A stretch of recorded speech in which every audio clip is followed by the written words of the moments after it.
Cool thing about this movement is how cool you look doing it as well. But seriously, there's so much value to be gathered from this. And so let's start with the why. So you can think of your hip as going into a bunch of different directions. It goes this way, which we're going to address. It goes this way, which we're going to address. And those tend to be two very weak positions for like basically all people. The front and the back tend to be the most common and strong positions for most people. The rotation, which we're not going to get into, would be the other position and the combinations they're in. So how are we setting this up? I'm going to scooch myself up to a bench. You don't necessarily need a bench, it can be a box, but you just have to kind of figure out what to do with this other leg. So it might be that you're scooted way down at the end of something and this leg hangs out. If you don't really have something all clear underneath, you might have to be a little creative in your setup. And I'm going to try and create as much symmetry with my body as possible. So my knees are on top of one another, my ankles are on top of one another. I don't want to just be in kind of any old place and try and whip these things out. I want to have a good symmetry, everything stacked up.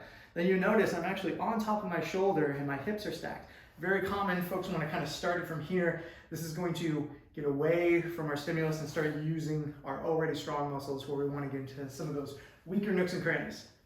So I'm up on top. Very, very important distinction. Lifting my leg is not the same thing as squeezing my hips up and off the ground. I can keep my hips up and move this other leg independently and it does nothing.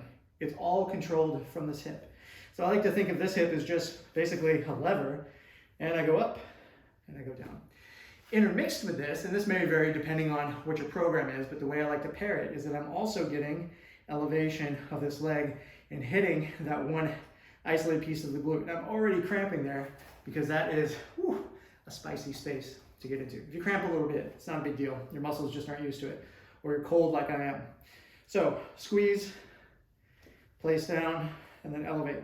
Very important, I'm trying to maintain that same straight line and elevate versus this. Look, I can get my hip up here all day. This is not what we're trying to do. We're trying to create a squeeze there.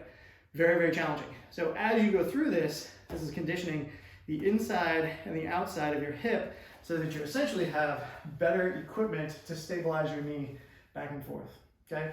As you get better, you can go out to here. Much longer lever, much more challenging, and as you might guess, ultimately more productive.